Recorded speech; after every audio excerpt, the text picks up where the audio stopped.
안녕하세요. 이 영상에서는 우리가 모랄러티, 도덕성에 대해서 함께 또 행동경제학적인 그런 연구들을 살펴보도록 하겠습니다.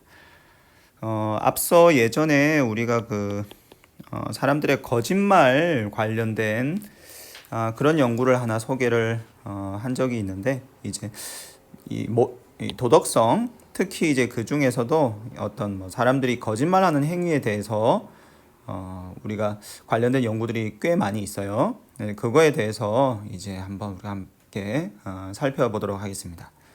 도덕성인데 왜 특별히 이제 거짓말 관련된 그런 행위에 대해서 연구가 많으냐 하면, 이게 기본적으로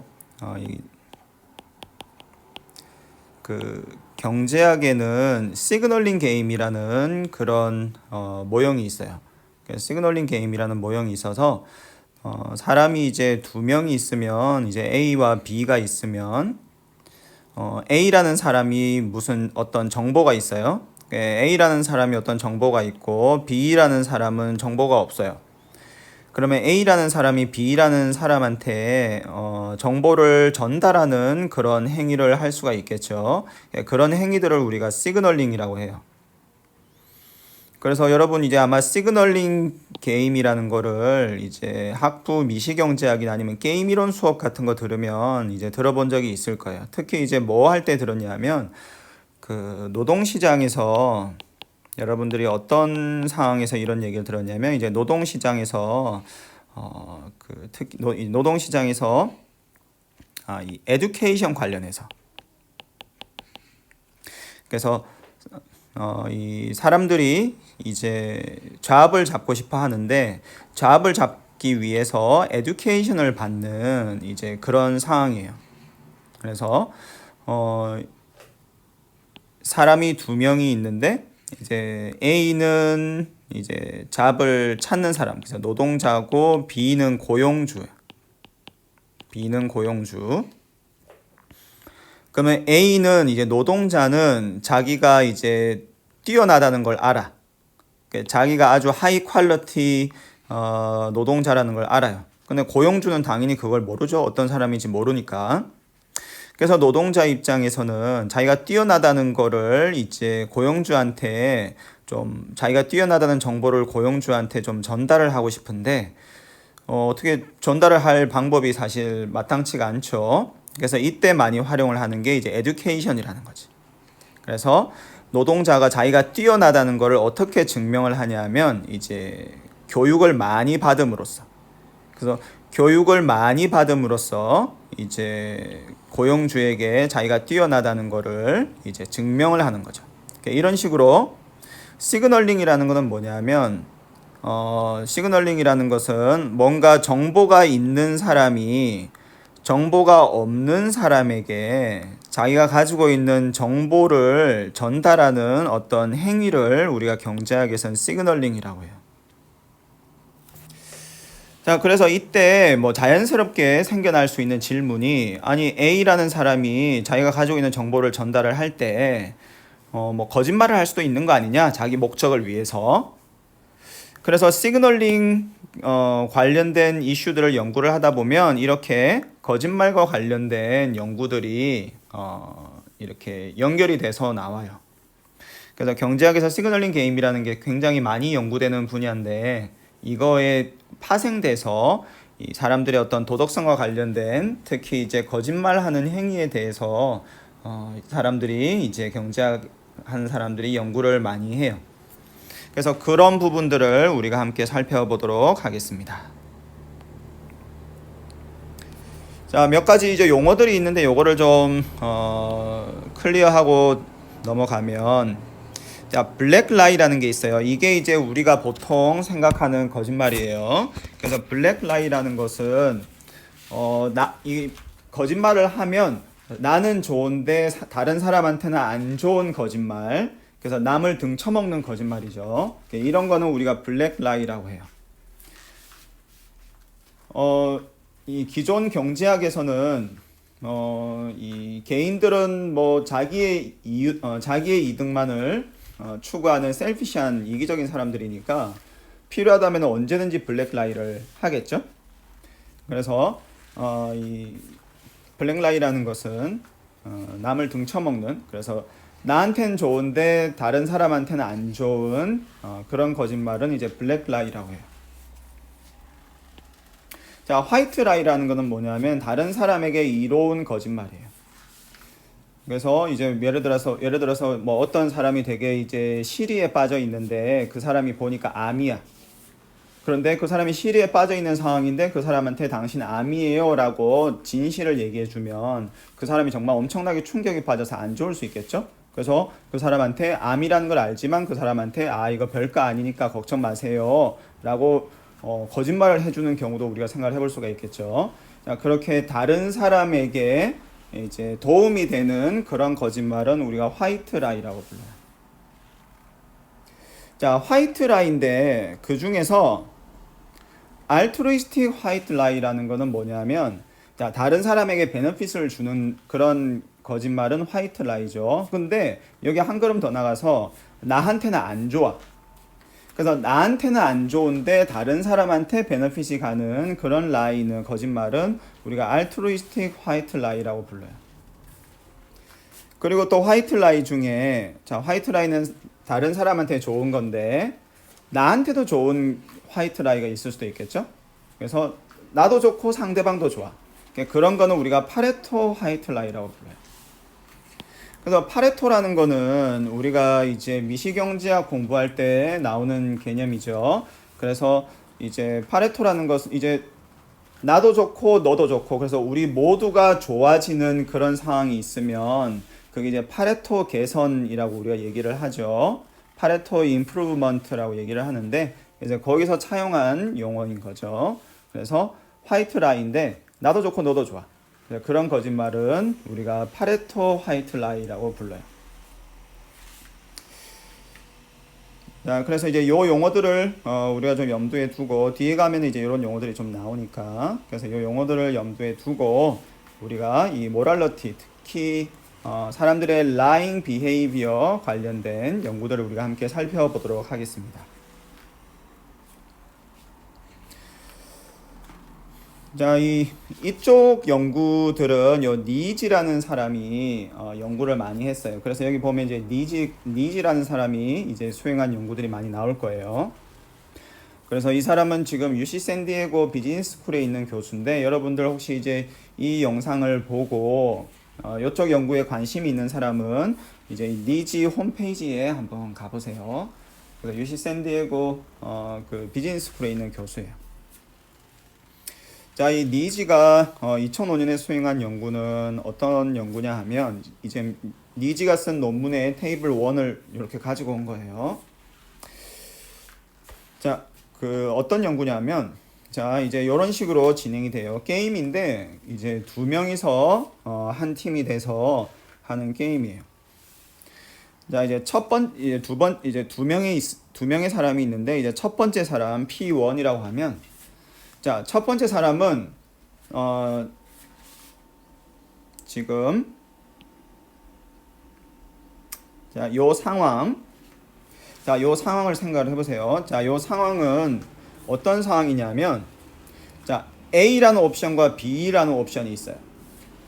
자, A라는 옵션과 B라는 옵션이 있는데 차이점은 뭐냐면 자, A라는 옵션에서는 첫 번째 사람은 5만큼 페이오프를 받고 두 번째 사람은 6이라는 페이오프를 받아요.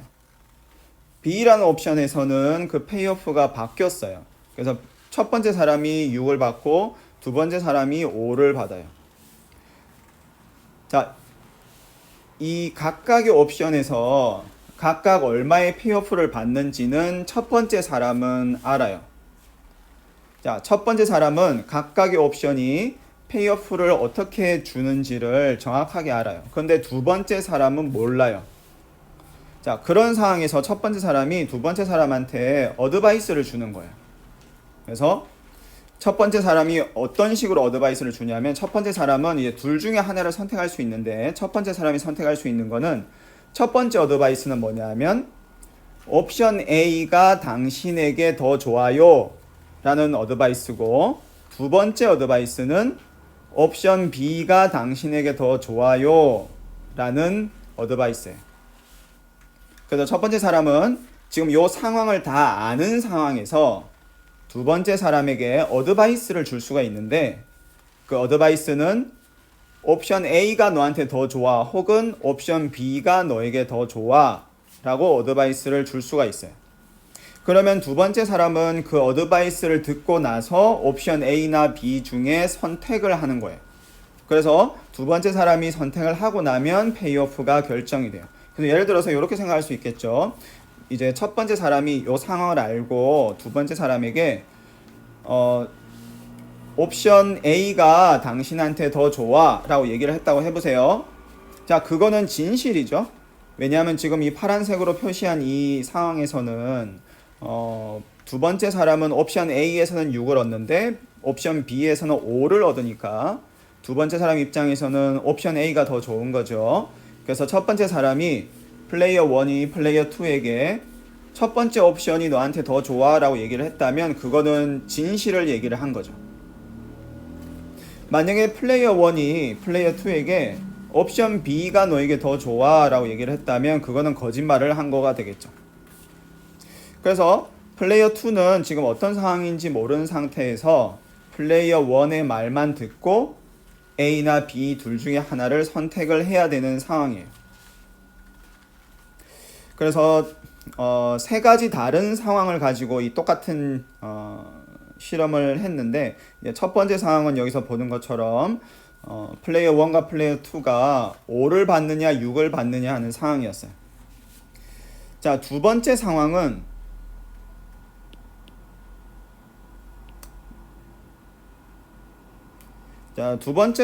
보면 자, 옵션 B는 똑같아요. 자, 옵션 B는 똑같은데 옵션 A가 좀 많이 다르죠. 옵션 A에서는 플레이어 2가 15라는 아주 많은 페이오프를 얻어요. 자, 그래서 이 두 번째 상황에서는 지금 플레이어 2가 만약에 옵션 B를 선택을 하면 잃게 되는 게 굉장히 많죠. 그리고 마지막으로 세 번째 상황은 옵션 플레이어 2가 옵션 B를 선택을 하면 잃는 게 굉장히 많죠. 근데 플레이어 1 입장에서는 플레이어 2가 옵션 B를 선택해 주기를 너무 바라는 상황이죠. 왜냐하면 플레이어 1은 옵션 B 하에서 훨씬 많은 페이오프를 얻게 되니까. 그래서 여기 정리를 해보면, 자, 여기 플레이어 1이 거짓말을 통해서 얼마나 얻게 되는지를 우리가 정리를 해보면, 첫 번째와 두 번째 상황에서는 플레이어 1이 거짓말을 했을 때, 그래서 거짓말을 하고 그 다음에 플레이어 2가 그 거짓말을 그대로 믿어서 선택을 하면 플레이어 1은 거짓말로부터 얼마만큼을 얻을 수 있냐면 1만큼의 추가 보수를 얻을 수 있어요. 여기 보이는 것처럼 플레이어 1은 1 더 있죠. 근데 1만큼 더 얻을 수 있죠. 그래서 플레이어 1은 거짓말을 통해서 1만큼의 이제 추가 보수를 얻을 수 있어요. 그런데 세 번째 상황에서는 추가로 얻을 수 있는 이 게인이 굉장히 크죠. 10만큼을 더 얻을 수가 있어요. 플러스 10. 그래서 우리가 생각을 해보면 이 첫 번째와 두 번째 T1과 T2에 비해서 T3에서는 플레이어 1들이 거짓말을 할 인센티브가 훨씬 더 크구나 하는 것을 알 수가 있겠죠. 자, 플레이어 2 입장에서 보면, 자, 첫 번째 상황에서는 이제 플레이어 1이 거짓말을 해가지고 그거를 플레이어 2가 믿었어요. 그래서 플레이어 2가 당한 거죠. 자, 플레이어 2가 당했어, 거짓말에. 근데 그 경우에 플레이어 2가 잃는 정도는 T1에서는 그렇게 크진 않아요. 그냥 페이오프 1만 잃으면 돼. 근데 T2와 T3 상황에서는 플레이어 2가 이제 잃는 게 굉장히 크죠. T2와 T3 상황에서는 플레이어 2가 만약에 거짓말에 당하면 지금 10만큼이나 잃는 거예요. 그래서 만약에 플레이어 1이 좀 이타심이 큰 사람이라면 플레이어 2가 이렇게 뭔가 굉장히 많이 잃는 상황이라면 좀 거짓말을 덜 하려고 하는 그런 인센티브가 있을 수 있겠죠. 그래서 이런 세 상황을 비교를 하면서 사람들의 거짓말 행위에 대해서 이 연구자가 연구를 했어요. 자, 그래서 연구한 내용을 보니까 자, 플레이어 1에게 한번 물어봤어요. 자, 이런 상황에서 너가 플레이어 2에게 어드바이스를 하면 플레이어 2가 과연 너의 어드바이스를 따라서 선택을 하겠느냐 하고 물어봤더니 82% 정도의 이제 플레이어 1들이 내가 어드바이스를 하면 이제 플레이어 2가 내 어드바이스대로 할 것 같다 라고 얘기를 했어요. 그리고 거의 비슷한 정도의 플레이어 2들이 실제로 플레이어 1의 어드바이스를 그대로 따라했어요. 그 말인 즉슨 플레이어 1이 옵션 B가 너에게 더 좋아 라고 어드바이스를 해주면 플레이어 2는 실제로 그 어드바이스대로 옵션 B를 선택을 했어요. 뭐 그게 거짓말일 수도 있겠죠. 플레이어 2도 알죠. 하지만 딱히 정보가 없는 상황이다 보니 플레이어 2들이 뭐 굉장히 많은 비율의 플레이어 2들이 플레이어 1의 어드바이스를 이제 그대로 따라서 하는 그런 거를 볼 수가 있었어요. 자, 그래서 봤더니 자, 플레이어 1들이 이제 거짓말을 하는 행위가 어떻게 좀 달라지느냐 하고 봤더니 자, T1에서는 한 36% 정도의 플레이어 1들이 거짓말을 했어요. 자, T1은 어떤 상황이냐 하면 자, 요 앞에서 보면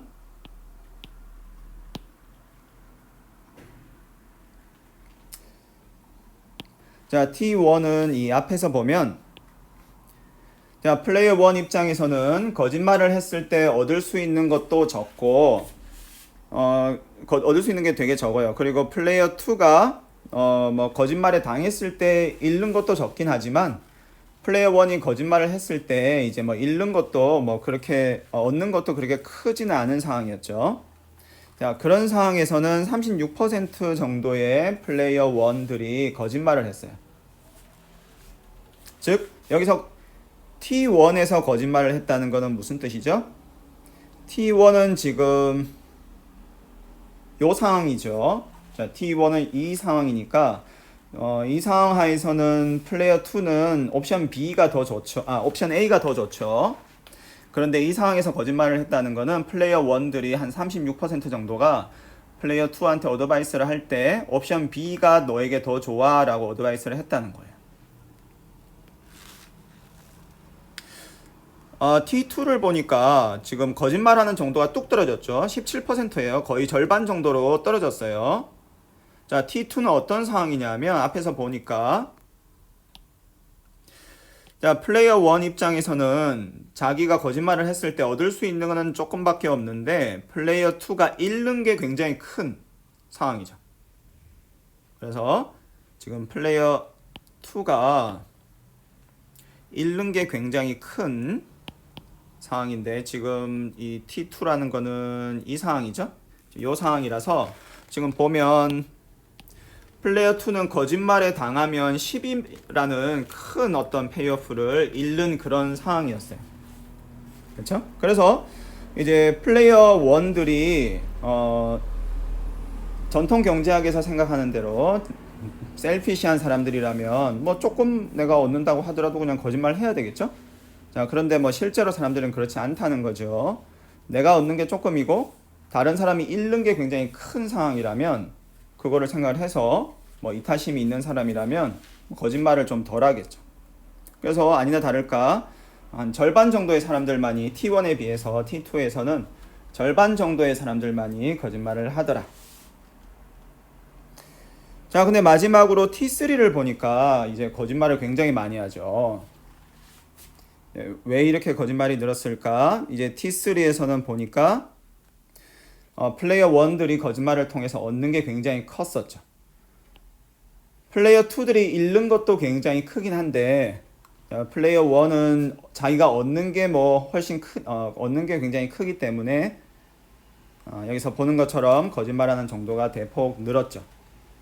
그래서 T1하고 비교를 해서도 보면 플레이어 2가 잃는 것도 10배가 됐지만 플레이어 1이 볼 때 자기가 얻는 게 또 10배가 됐기 때문에, 그래서 사람들은 보통 다른 사람들이 얼마나 잃는지도 중요하지만 많은 사람들이 내가 얼마나 얻느냐를 더 중요하게 생각하는 사람들이 많죠. 그래서 그렇다 보니 여기서 보는 것처럼 결과를 보니까 이제 T1에 비해서 T3에서 플레이어 1들이 거짓말을 하는 횟수가 굉장히 많이 늘어났어요. 그래서 이제 이 세 가지 T1, T2, T3에서의 결과들을 비교를 해보니 이 사람들이 거짓말을 할 때 꼭 자기의 어떤 베너핏만 보는 게 아니라, 그래서 내가 얼마나 얻는지 자신의 개인만을 보는 것이 아니라 상대방이 내 거짓말로부터 얼마나 잃는지도 사람들이 다 고려를 해서 이렇게 거짓말을 하는구나 하는 것을 알 수가 있었어요. 특히나 다른 사람들이 잃는 정도가 커지면 이 거짓말을 하는 정도도 줄어드는 그런 상황이었죠. 자, 그리고 여러분 이제 이 질문에 대해서 한번 답을 한번 해보세요. 그래서 영상을 이제 잠깐 중단을 하고 이 질문을 읽고 답을 한번 해보세요.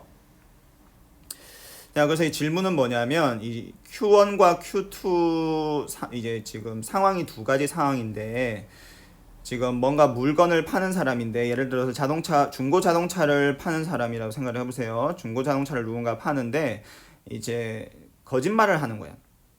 뭐 거짓말을 한다고 생각할 수도 있고 아니면 진실을 얘기하지 않는다고 얘기를 할 수도 있어요. 근데 두 가지 모두, 하여튼 두 상황 모두 이제 거짓말을 하거나 하여튼 진실을 이야기하지 않는 그런 상황인데, 어떤 상황이 더 안 좋은지 혹은 두 상황 모두 동일한지를 묻는 질문이에요. 첫 번째 상황은 어떤 상황이냐면, 중고차를 파는데 그 자동차에 지금 에어컨에 좀 문제가 있어요. 그래서 에어컨에 문제가 있어서 이거를 수리를 하려면 이제 일정한 돈이 필요해요. 그래서 예를 들어서 250불, 300불, 예를 들어서 300불을 내면 이 에어컨을 고칠 수가 있는데, 하여튼 에어컨에 좀 문제가 있다는 거를 얘기를 안 한 거예요. 두 번째 상황은 어떤 상황이냐 하면, 그 중고 자동차를 파는데 브레이크에 문제가 있어요.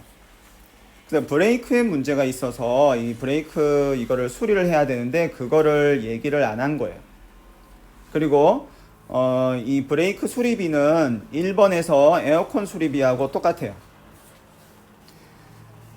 그래서 이 두 가지 상황이 수리비는 똑같아요. 그래서 에어컨 수리비나 브레이크 수리비나 수리비는 똑같은데 첫 번째 상황은 에어컨 고장 난 거 얘기 안 한 거고, 두 번째 상황은 브레이크에 문제가 있는데 얘기를 안 한 거예요.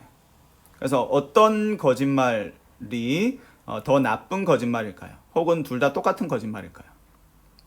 그래서 이거를 사람들에게 이제 질문을 해보면 많은 사람들이 이 두 번째 상황이 이제 더 나쁜 거짓말이다 라고 얘기를 해요. 그래서 이거는 사실 전통 경제학에서는 사실 거짓말이라는 거는, 혹은 일반적으로 이제 도덕성, 모랄러티라는 거는 전통 경제학에서는 전혀 고려하지가 않죠. 혹시 고려한다고 하더라도 이 두 가지 상황은 전통 경제학 이런 모형 하에서는 사실 똑같은 상황이죠. 왜냐하면 비용이 동일하니까. 지금 문제가 두 개가 있고 비용이 동일하니까 사실 이 두 가지 상황은 전통 경제학에서는 사실 동일한 상황인데, 근데 일반적으로 사람들에게 이 질문을 하면 이 두 번째 거짓말이 더 나쁜 거짓말이다 라고 얘기를 하는 거죠. 왜 그러냐면 첫 번째 거짓말은 이제 에어컨에 관련된 거니까, 뭐 에어컨이 좀 잘못되더라도 이게 뭐 사람들 운전하는데 생명에 지장은 없죠. 근데 두 번째 거짓말은 브레이크에 관련된 거예요. 그래서 운전 중에 브레이크가 잘 안 들으면 혹시 사람이 다치거나 할 수가 있잖아요. 그래서 비용적인 측면에서는 똑같다고 하더라도 일반적으로는 사람들이 이렇게 두 번째 거짓말을 더 시리어스하게 생각을 한다. 그래서 전통 경제학에서 생각하는 인간상과 이제 실제 현실에서 사람들이 생각은 많이 다를 수가 있고, 특히나 사람들이 뭐 소위 이제 우리가 앞에서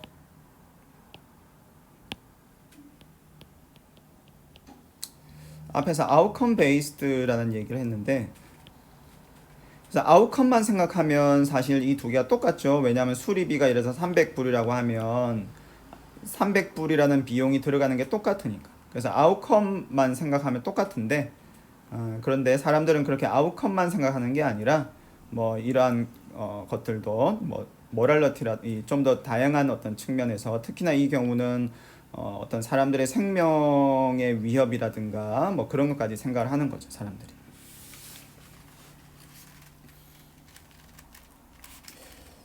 자, 이 연구에서는 이제 이 헐켄사우 칼틱이라는 사람이 이제 연구를 수행을 했어요. 수행을 해가지고, 자, 이 연구에서는 이제 어떤 얘기를 했냐면, 이 사람들이 두 종류의 사람이 있다. 그래서 사람들은 두 종류의 사람이 있는데, 첫 번째 종류의 사람은 에티컬한 사람이고, 두 번째는 언에티컬한 사람이다 라고 주장을 했어요. 에티컬한 사람이라는 거는 뭐냐면, 이거는 윤리적인 사람이죠. 에티컬하면 윤리적이라는 뜻이니까, 이 사람들은 윤리적이라서 절대로 거짓말을 안 하는 사람이에요. 그래서 이 사람들은 절대로 거짓말을 안 하는 사람. 언에티컬하다는 거는 이제 비윤리적인 사람들이니까, 이 사람들은 필요하다면 항상 블랙 라이를 하는 사람이에요. 그래서 이 연구자들은 이제 연구를 수행하고 나서 어떻게 주장을 했냐면, 실제 사람들을 보니까 뭐 전통 경제학에서는 언에티컬한 에코노믹 에이전트들만을 고려하고 있는데, 실제로는 사람들은 언에티컬한, 전통 경제학에서 얘기하는 대로 언에티컬한 사람도 있지만 에티컬한 사람들도 있다. 그래서 이 두 종류의 사람이 섞여 있다라고 얘기를 했어요. 자, 그런데 그 이후에 이제 이 깁선이 어떤 연구를 했냐면, 꼭 그런 건 아니다. 사람들이 이렇게 두 종류의 사람만이 있는 건 아니다. 즉, 사람들이 거짓말을 아예 안 하거나 항상 거짓말을 하거나 이렇게 두 종류의 사람들만이 있는 게 아니다. 이 사람들은 어떻게 이제 연구를 했냐면, 자, 이 사람들이 연구를 수행 안 하고 연구를 수행해서 찾아낸 결과가 결국 뭐냐면, 거짓말을 할 인센티브를 이렇게 조금씩 변화를 시키면서 사람들이 거짓말을 어떻게 하는지를 관측을 한 거예요. 자, 그래서 만약에 사람들이 에티컬한 사람만 있거나 이제 그러니까 에티컬한 사람과 언에티컬한 사람만 있다고 하면, 누구나 항상 거짓말만 해야 되고 누구나 항상 거짓말을 하면 안 되죠. 근데 이 사람들이 인센티브를 조금씩 바꿔가면서, 이제 거짓말을 했을 때 내가 조금 얻을 수도 있고 좀 많이 얻을 수도 있고, 이렇게 인센티브를 조금씩 바꿔가면서 사람들에게 이렇게 사람들 대상으로 연구를 했더니, 어떤 사람들이 이제 많은 사람들이 거짓말로부터 내가 얻을 수 있는 인센티브가 적을 때는 거짓말을 안 하다가 그 인센티브가 커지면 거짓말을 하는 그런 행동을 굉장히 많이 보였어요. 근데 이제 이런 연구 결과는 사실 에티컬한 사람과 언에티컬한 사람들만 있으면 뭐 이런 연구 결과가 나오지가 않겠죠. 왜냐하면 항상 거짓말을 하거나 항상 거짓말을 안 하는 사람만 있어야지, 어떨 때는 거짓말을 안 하다가 어떨 때는 거짓말을 하다가 이렇게 되면 안 되니까. 그래서 이 사람들은 이제 어떤 주장을 했냐면, 이게 거짓말을 하면 사람들이 뭔가 심리적 비용 같은 게 있구나 라는 얘기를 했어요. 그래서 intrinsic cost of lying이라고 얘기를 했는데, 이제 거짓말을 하면 이제 비용이 발생을 한다는 거죠, 사람들에게. 근데 어떤 비용이냐면, 이 비용은 뭔가 뭐 돈으로 내는 그런 비용이 아니라 심리적인 비용이라는 거예요. 그래서 내가 거짓말을 하면 이제 심리적인 비용이라는 게 있어서, 그래서 그것 때문에 사람들이 거짓말을 하기를 주저한다는 거죠. 자, 그런데 이것도 어디까지나 비용이에요. 그래서 사람들은 이제 거짓말을 했을 때 내가 얻는 게 있고, 내가 잃는 게 있을 텐데, 거짓말을 해서 내가 얻는 거는 뭐 예를 들어서 뭐 100만 원이다. 근데 거짓말을 했을 때 내가 잃는 거, 예를 들어서 심리적인 비용이 있는데 심리적인 비용을 이걸 현금 가치로 환산을 해보니까 이게 1000만 원이야. 그러면 그런 상황에서는 그 사람은 거짓말을 안 하겠죠.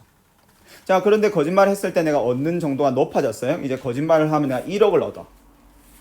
근데 거짓말을 하면 심리적 비용은 1000만 원이야. 그러면은 그 사람은 그때는 거짓말을 하겠죠.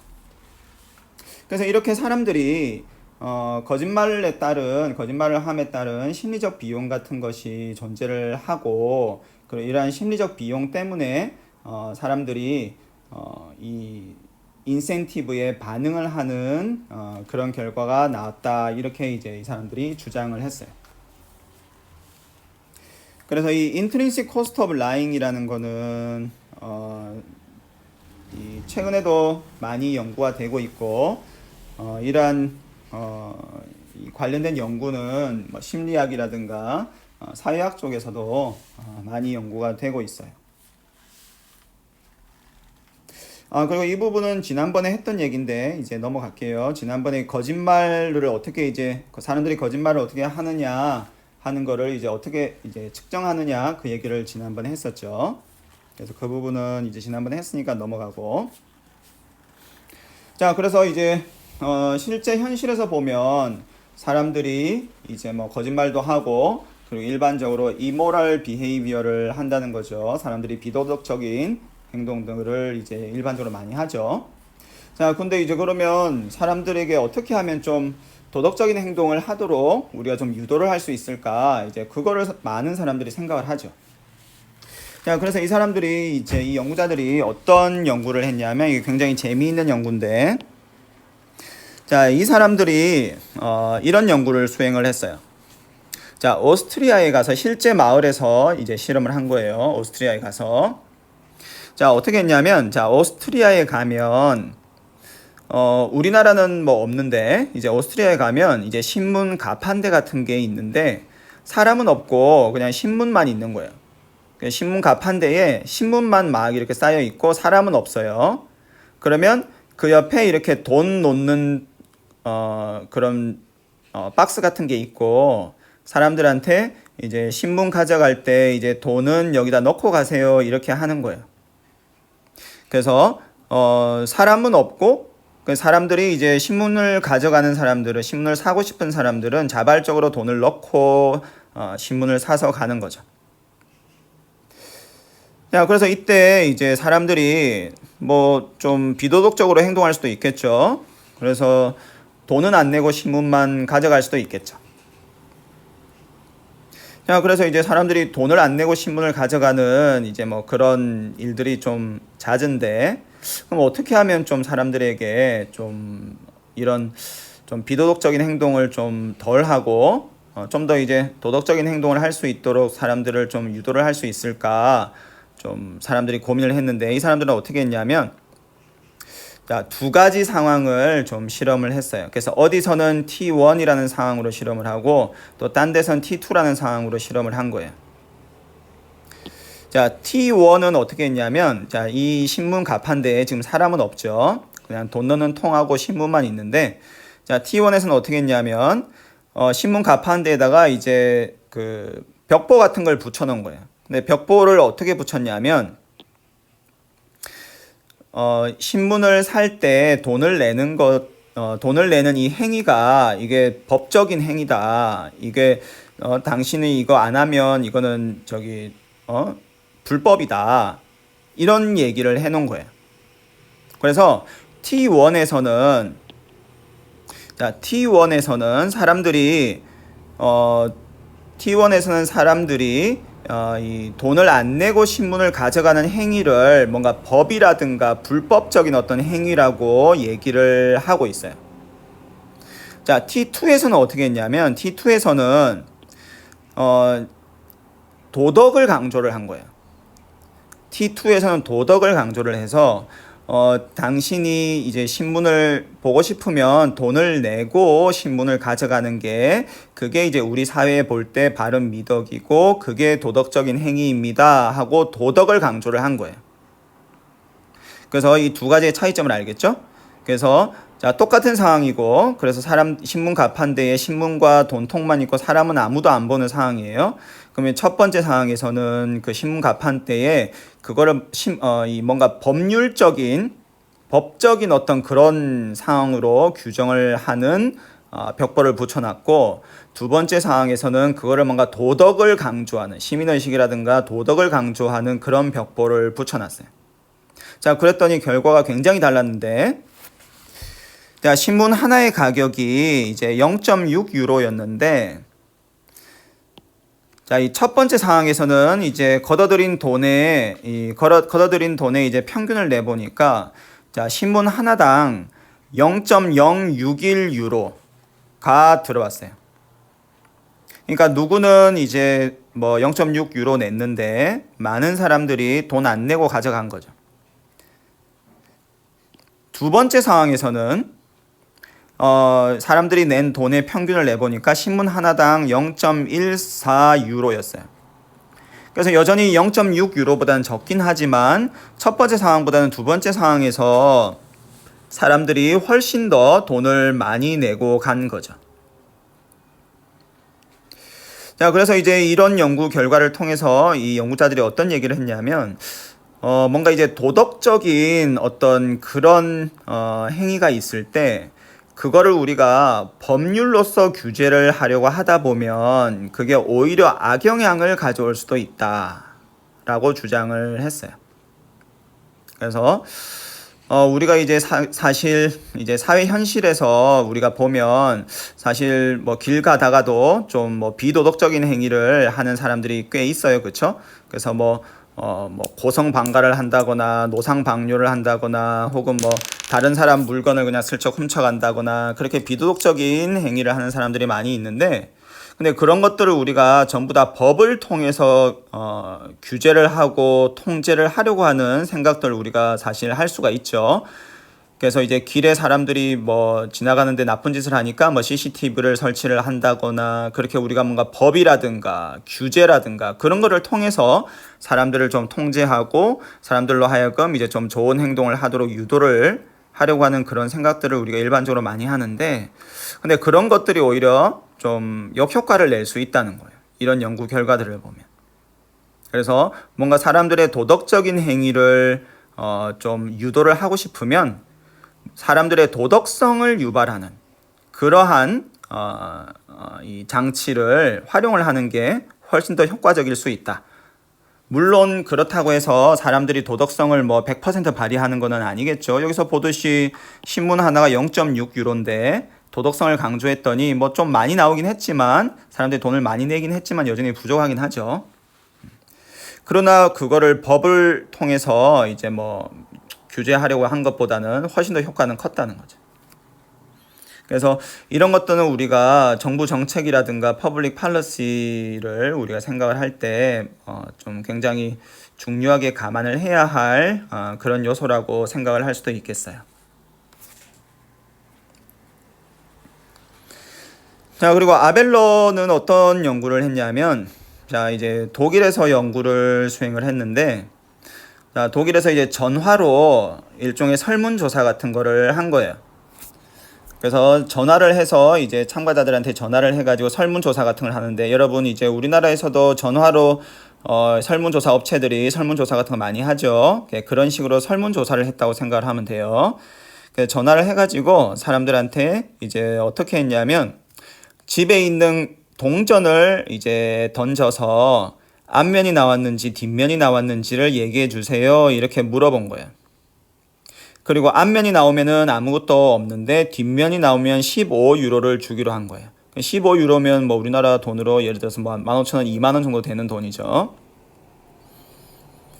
자, 그래서 이 사람들 입장에서는 이제 자기 집에서 전화를 받는 거고, 그래서 내가 동전을 던졌는데 이게 앞면이 나왔는지 뒷면이 나왔는지 사실 저쪽에서 알게 뭐예요. 그렇죠? 그래서 사람들이 사실 전통 경제학에 생각하는 사람이라면 전부 다 그냥 뒷면 나왔다고 얘기하고 15유로 받으면 그만이죠.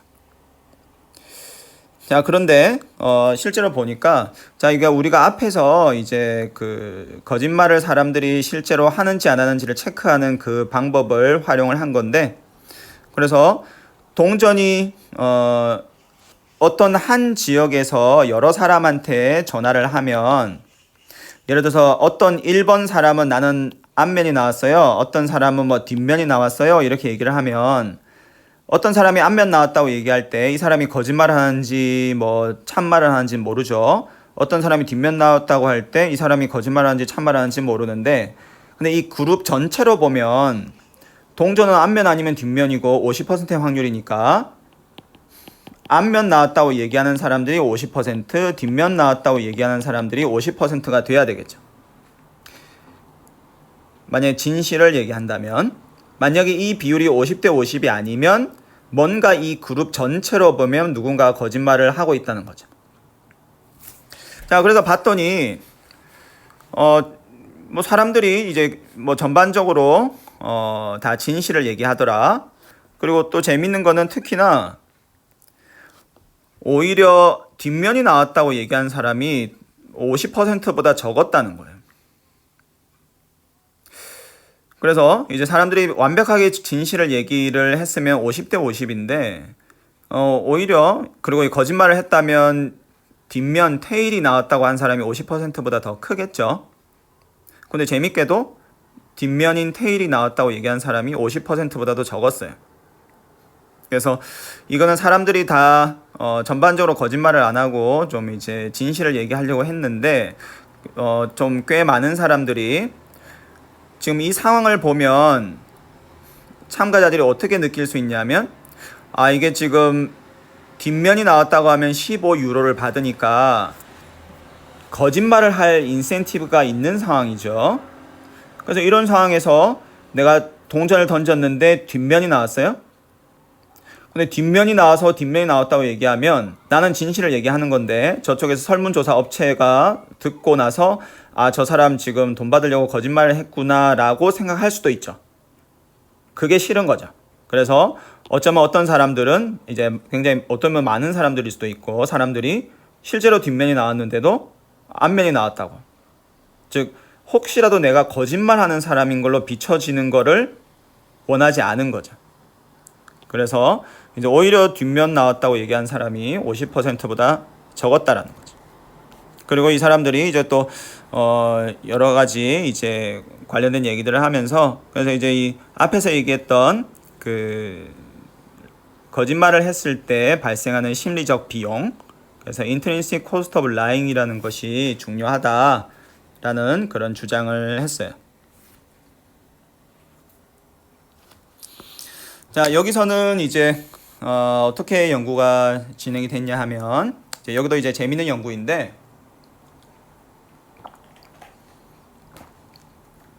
자, 두 가지 상황이 있어요.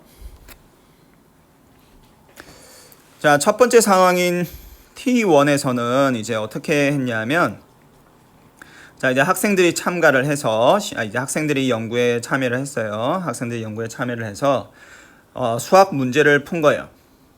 그래서 참여한 학생들이 각자 수학 문제를 20개씩 풀었어요. 그래서 20개씩 풀어서 내면 그거를 이제 연구를 진행하는 사람이, 보통 이제 교수님들이겠죠. 그래서 연구를 진행하는 사람이 이제 익스페리멘터라고 부르는데, 이제 채점을 했어요. 자, T2. 자, 두 번째 환경에서는 어떻게 연구가 진행이 됐냐면, 자, 똑같이 진행이 됐는데, 그 이 연구에 참여한 학생들이 각자 20개의 수학 문제를 풀었어요. 자, 그 다음에 채점을 어떻게 했냐면, 학생들한테 정답을 나눠주고 나서 학생들이 직접 채점을 하게 했어요.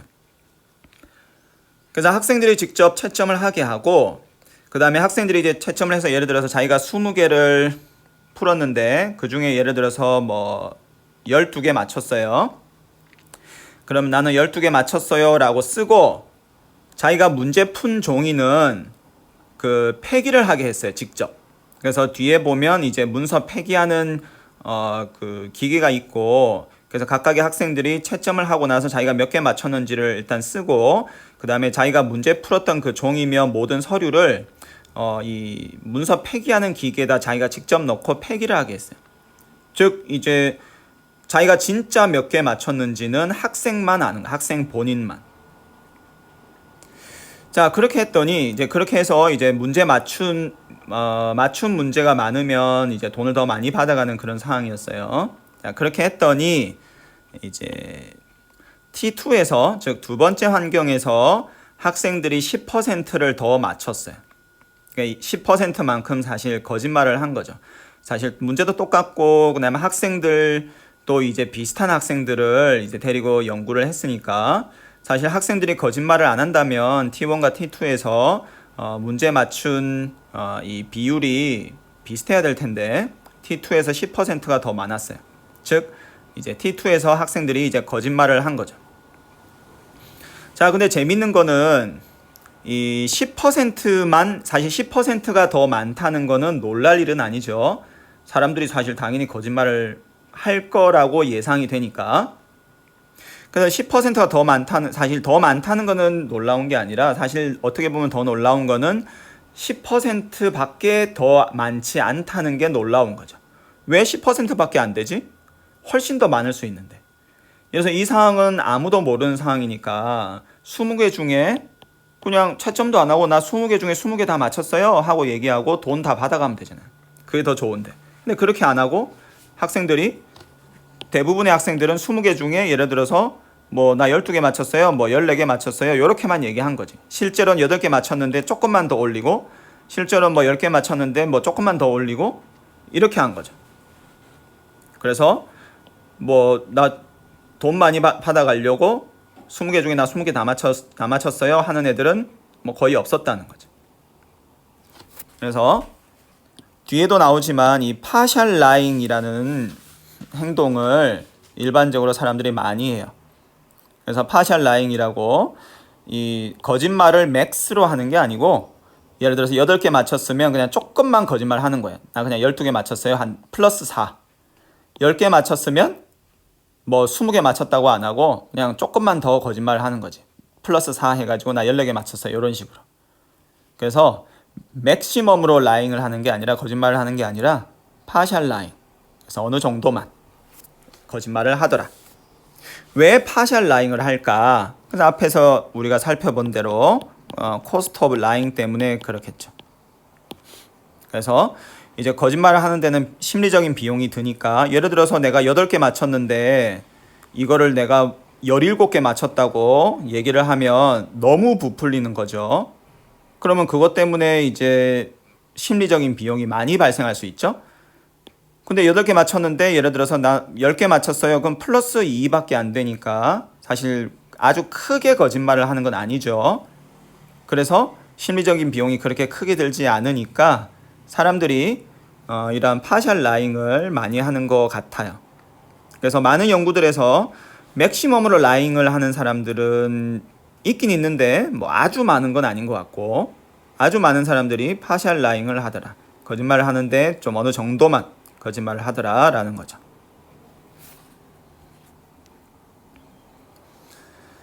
자, 이 니지의 연구도 재밌는데 자, 이 연구는 어떻게 이제 진행이 됐냐면 자, 이거는 게임이에요. 그래서 이제 두 사람이 있어요. 플레이어 A와 B가 있어요. 자, 플레이어 A와 B가 있고 자, 이 게임이 약간 복잡할 수 있는데 자, A와 B가 있고 자, 어떻게 게임이 진행이 되냐면 자, 먼저 이 플레이어 A가 S의 값이 뭔지를 봐요. 이 S의 값은 플레이어 B는 모르고 플레이어 A만 알아요. 그래서 이 플레이어 A가 이 S의 값이 뭔지를 일단 봐요. 그래서 S가 1에서 6까지 어떤 숫자예요. 그래서 S의 값을 보고 그 다음에 플레이어 B에게 R이라는 값을 보여줘요. 그래서 이 R이라는 값은 1에서 6 사이의 어떤 값이에요. 그래서 이걸 어떻게 생각하냐 하면 예를 들어서 S 값이 3이에요. 그러면 A가 S 값이 3이라는 걸 봤어요. 자, 그 다음에 A가 B한테 야, S 값이 2야 라고 얘기를 해주는 거예요. 그래서 R은 리포트라고 생각해도 돼요. 그래서 R이라는 거는 뭐냐면 A가 B한테 S 값이 뭔지를 알려주는 리포트라고 생각하면 돼요. 그래서 플레이어 A가 먼저 S 값을 본 이후에 S 값이 어떤 값인지를 B한테 알려주는 거, 그게 R이에요. 자, 그러면 S하고 R의 값이 다르면 이건 거짓말이죠. 지금 여기 이그젬플에서 보는 것처럼 S가 3인데 R이 2야 라고 얘기를 하면 S가 3이고 R이 2면 이건 지금 거짓말인 거죠. 즉 S가 3이고 R이 2라는 거는 A가 어떤 얘기를 하는 거냐면 B한테 S 값이 2라고 얘기를 해주는 거예요. S 값이 2라고 리포트를 해주는 건데 이건 거짓말이죠. 그래서 S하고 R이 같으면 이거는 truth인데 S하고 R 값이 다르면 이거는 lie인 거죠. 자, 그럼 A의 payoff는 이렇게 계산이 돼요. 10에다가 R 2 곱하기 R이에요. 그래서 A의 입장에서는 S 값이 뭐든지 상관없이 무조건 큰 값이라고 얘기를 해주는 게 자기한테는 최선이에요. 즉 R이 그냥 뭐 나는 모르겠고 하여튼 R이 무조건 6이다 라고 얘기를 하는 게 최선이에요. A한테는.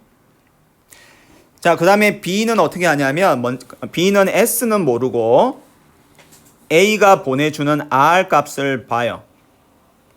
A가 보내주는 R 값을 보고 그 이후에 A 값을 선택을 해요. 자, 그러면 B의 페이오프는 어떻게 계산이 되냐면 자, S, R, A 값이 모두 다 똑같으면 10이에요. 즉 S하고 R이 같으면 이때는 진실을 얘기하는 거죠, A가. 그래서 A가 진실을 얘기할 때는 B가 그거를 A가 얘기하는 대로 따라하면 10이에요. 자, 그런데 만약에 A가 거짓말을 하는 상황이라면 자, A가 만약에 거짓말을 하는 상황이라면 그때는 B가 A를 따라하면 하나도 못 받고 안 따라하면 그래도 3은 받아요. 그래서 다시 정리해서 얘기를 하면 자, 내가 반대로 얘기 한번 해볼게요. 이번에는 다시 정리를 하면 자, B의 입장에서는 페이오프가 어떻게 되냐면 A가 얘기해 준 거를 안 따라하면 3을 받아요. 그래서 B의 입장에서는 플레이어 A가 얘기해 준 게 R이죠. 그거를 안 따라서 하면 3이라는 페이오프를 받는데 플레이어 A가 얘기해 준 거대로 따라서 했다가 그게 진실이었으면 10인데 거짓말이었으면 빵을 받아요. 그래서 이런 상황이에요. 자, 그래서 상황을 정리를 해보면 자, 플레이어 A는 정보를 가지고 있어요. 그래서 S의 값이 어떤 값인지를 알아요. 그래서 플레이어 A는 플레이어 B에게 S 값이 어떤 값인지를 얘기를 해줘요. 그럼 플레이어 B는 이제 플레이어 A가 해주는 말을 믿을지 말지를 결정을 해야 되는데 만약에 플레이어 A가 거짓말을 하고 있는 것 같으면 플레이어 A가 해주는 얘기하고는 뭔가 다른 거를 선택을 하는 게 그나마 나은 거고 플레이어 A가 진실을 얘기하는 거라고 생각을 하면 그때는 플레이어 A가 얘기하는 대로 따라서 하는 게 최선이에요. 자, 전통 경제학에 의하면 사실 플레이어 A는 전통 경제학에 의하면 플레이어 A는 뭐 S의 값이 뭐든지 상관없이 항상 R은 6이라는 그런 얘기를 해야 되니까 그럼 플레이어 B 입장에서는 항상 거짓말을 하는 거니까 플레이어 A가, 플레이어 B 입장에서는 플레이어 A가 얘기하는 것과는 뭔가 다른 거를 선택을 하는 게 최선이겠죠? 자, 그러나 뭐 실제 현실은 그렇진 않죠. 실제 현실에서는 플레이어 A가 뭐 이렇게 항상 극단적으로 거짓말을 하지도 않고, 그리고 플레이어 B는 많은 경우 플레이어 다른 사람이 하는 얘기에 대해서 좀 믿는 경향도 있고, 그래서 이렇게 극단적인 결과는 나오진 않겠죠. 그래서 실제로 연구 결과를 보면 이제 이렇게 나왔어요. 자, 이 연구 결과는 이제 어떻게 해석을 할 수 있냐면, 자, 이렇게 해석을 할 수 있어요. 자, S 값이 1이에요. 실제로 S 값이 1일 때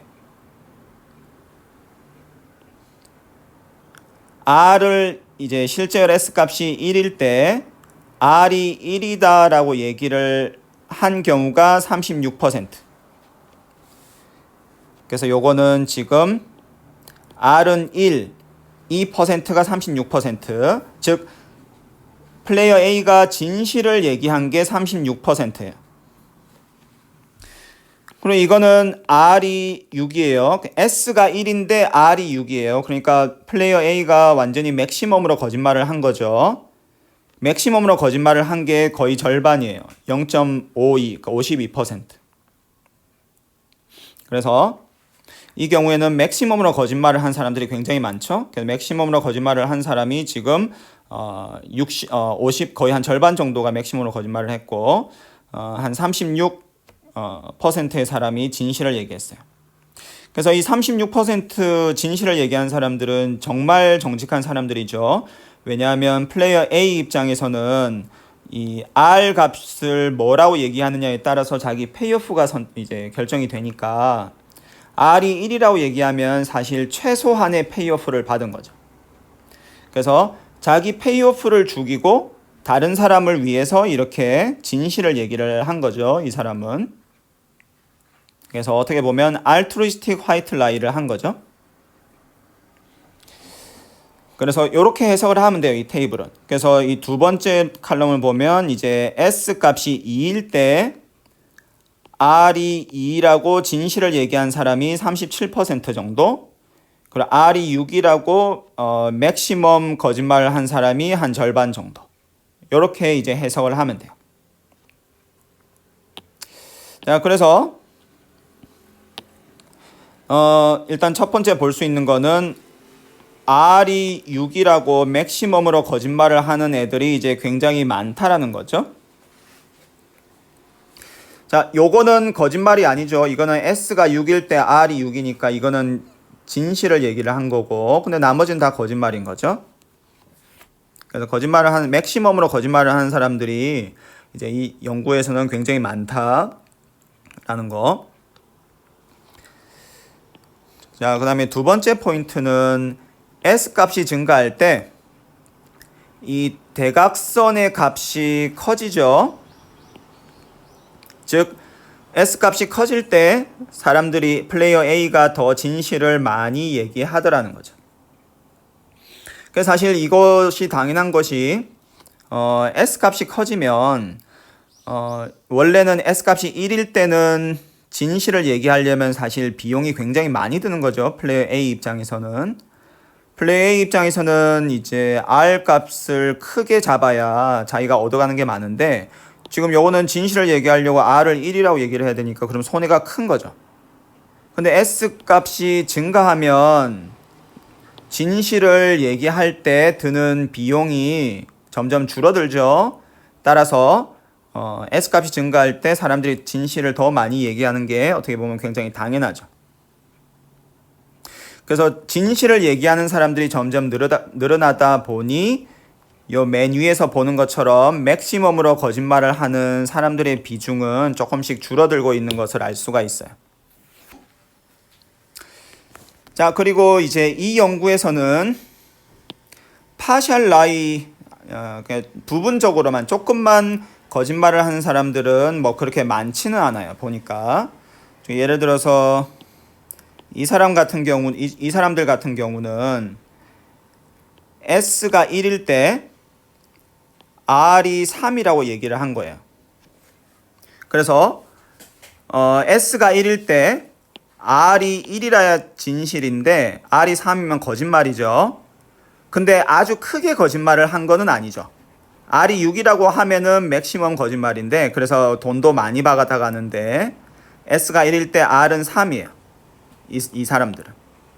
그래서 파셜 라이어들인 거죠. 그래서 조금만 어느 정도만 거짓말을 한 거죠. 그 사람들이 지금 한 3% 정도 되는 거예요. 그래서 지금 보니까 파셜 라이어들이 이거 합하면 한 12% 정도예요. 그래서 일반적으로 다른 연구들에서는 파셜 라이어들이 훨씬 더 많은데 이 연구는 좀 적은 편이죠. 그래서 파셜 라이어들이 있어요. 자, 그리고 자, 그래도 요 포인트는 또 재밌는데, 자, 얘네들은 되게 좀 재밌는 사람들인 거죠. 자, 이 사람들은 이 경우는 보면 지금 여기서는 맨 마지막 줄에서는 S가 6이에요. 자, S가 6이면 플레이어 A 입장에서는 R이 6이라고 하는 게 최선이죠. R이 6이면 최대니까 받아가는 돈도 많고 더군다나 이거는 진실을 얘기하는 거니까 S가 6이면 R이 6인 게 사실 어떻게 보면 당연한데 지금 보니까 그런 경우가 91%예요. 뭐 대부분이긴 한데 여전히 9%의 정도 사람은 R은 6이 아닌 다른 값들을 선택을 하고 있어요. 이 사람들은 왜 이런 선택을 했을까? 실수로 이런 선택을 했을 수도 있겠죠. 그래서 이게 지금 뭐 하는 건지 나는 잘 모르겠고 나 그냥 아무 값이나 입력할래. 이렇게 실수로 입력한 사람들도 있을 거예요. 근데 또 일부 사람들은 이런 사람들도 있을 것 같아요. 이 R을 6이라고 할 인센티브가 있는 게 사실 당연하죠. 이 상황에서는 플레이어 A 입장에서는 자기만 생각하는 사람이라면 R이 6이라고 하고 뭐 S 값이 뭐든지 상관없이 R은 6이라고 하고 돈 많이 받아가는 게 최선이니까 R이 6이라고 하면 야, 쟤 저거 거짓말하는 거 아니야? 이렇게 오해받기가 싫어서 S가 6일 때 R이 6이라고 얘기하는 게 진실임에도 불구하고 혹시라도 R이 6이라고 했다가 상대방에게 오해받는 게 싫어서 다른 값을 거짓말로 얘기한 그런 사람들도 있을 것 같아요. 그래서 앞에서 이 비슷한 얘기를 했었죠. 그래서 진실을 얘기하는 것이 상대방으로 하여금 내가 뭔가 돈을 바라고 거짓말을 하는 거 아니야? 이렇게 오해를 받을 수 있는 상황이 있을 수도 있으니까 아예 그런 거를 불식시키기 위해서 아예 그냥 거짓말을 하는 거죠. 그래서 이런 의도로 이런 인센티브를 가지고 이렇게 R이 6보다 작은 값을 선택한 사람들도 있을 것 같아요. 자, 그 다음에 이제 이 연구가 사람들끼리 2명씩 계속 짝을 지어서 여러 번 했어요. 아마 24번인가 이제 24라운드까지 했을 거예요. 그래서 2명씩 짝을 지어서 한 번 하고 또 그러면 또 랜덤하게 2명 짝 지어서 랜덤하게 이제 짝 지어서 또 같은 이 게임을 하고 그래서 이 게임을 24번인가 했어요. 계속 이제 짝을 바꿔가면서 그렇게 했더니 이제 재밌는 다이내믹스가 나왔는데 자, 예를 들어서 이제 7번째 판에서 그래서 라운드 7이에요. 예를 들어서 그래서 7번째 판에서 내가 거짓말을 해가지고 내가 플레이어 A예요. 라운드 7에서 내가 플레이어 A 역할을 했어요. 그래서 내가 거짓말을 했어요. 그래서 플레이어 B인 상대방에게 좀 손해를 많이 끼쳤어요. 자, 그렇게 하면 그 다음 라운드에 내가 또 A의 역할을 맡으면 그때는 거짓말을 덜 하는 결과가 나왔어요. 그래서 내가 이전 라운드에서 거짓말을 해서 다른 사람에게 피해를 끼쳤으면 이 다음 판에는 거짓말을 적게 하는 그래서 상대방에게 좀 피해를 적게 주는 이제 그런 선택을 했어요. 그래서 어느 정도 사람들의 이타심이라든지 혹은 이니퀄리티 어벌전 같은 것이 작동을 하고 있는 거죠. 물론 이제 다음 판에 나하고 이렇게 같이 팀을 이뤄서 게임을 하게 되는 사람이 이전 판의 사람과 다른 사람일 가능성이 되게 높죠. 랜덤하게 계속 매칭이 되니까. 뭐 그럼에도 불구하고 사람들이 이전 판에 다른 사람들에게 피해를 끼쳤으면 이번 판에는 거짓말을 덜 하더라 라는 거. 자, 그리고 이제 플레이어 B들의 선택을 보니까, 자, 플레이어 A가 이제 R 값을 전해오죠. 자, 근데 그게 6보다 작은 경우에, 예를 들어서 R이 1 혹은 2, 3, 4, 5의 값인 경우에는 85%의 플레이어 B들이 그거를 그래도 어느 정도 믿더라는 거죠. 그래서 A가 R하고 같아지도록 선택을 했어요. 그래서 R의 값이 6보다 작은 경우에는 플레이어 B들이 플레이어 A를 뭐 거의 대부분 그래도 믿어주더라는 거죠. 저 사람이 그래도 진실을 얘기하고 있는 것 같아 라고 믿어주는 거죠. 그래서 A가 R하고 똑같아지는 그런 선택을 했어요. 근데 R이 6인 경우, 그래서 R이 6인 경우에는 좀 덜 믿었어요. 그래서 플레이어 B들 입장에서는 플레이어 A가 R이 6이라는 값을 이렇게 얘기를 하면, 야, 저거 돈 많이 챙겨가려고 맥시멈으로 지금 거짓말 하는 것 같아 라고 생각하는 사람들이 많았던 것 같아요. 그래서 46% 정도만이 플레이어 A의 말을 믿었어요. 그래서 R이 6일 때에 비해서 R이 6보다 작은 경우에 플레이어 B들이 플레이어 A의 말을 좀 더 많이 신뢰하는 그런 결과가 나왔어요. 그래서 이 결과에 비춰보면 지금 이 사람들이 있죠. 이 사람들은 어쩌면 이제 자기가 R이 6이라는 얘기를 하면 그게 진실인데 그거를 오히려 상대방이 믿어주지 않을 것 같아서 그보다 좀 작은 값을 선택한 뭐 그런 것도 있었을 수도 있을 것 같아요. 그래서 이제 이러한 연구를 이 니지와 그 동료들이 수행을 했고, 그래서 어떤 사람들의 이 lying behavior에 대해서 이제 굉장히 이런 많은 얘기들을 우리가 이 연구를 통해서 알 수가 있었어요. 자, 그리고 이제 보통 이런 연구하면 젠더 디퍼런스에 대해서 연구를 또 많이 하죠. 그래서 남녀 간의 차이가 있는지, 그리고 뭐 cultural difference도 있고, 보통 이런 연구들은 이제 이런 관련된 연구들이 많이 있죠. 젠더 디퍼런스, 뭐 cultural difference라든가 이런 것들 많이 하죠. 그래서 여기는 이제 젠더 디퍼런스에 대한 내용들인데, 이제 보니까 일반적으로 이제 이거 말고도 이제 관련 연구들이 많이 있는데, 일반적으로는 여자에 비해서 남자들이 블랙 라이를 더 많이 하더라 라는 거고, 그리고 이제 이 두 번째 연구에서는 남자들이 블랙 라이 많이 하는데 근데 파레토 화이트 라이도 많이 하더라.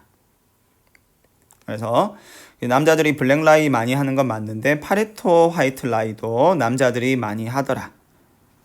그리고 여자들은 알트루이스틱 화이트 라이를 남자들보다 더 많이 하더라 라는 거죠.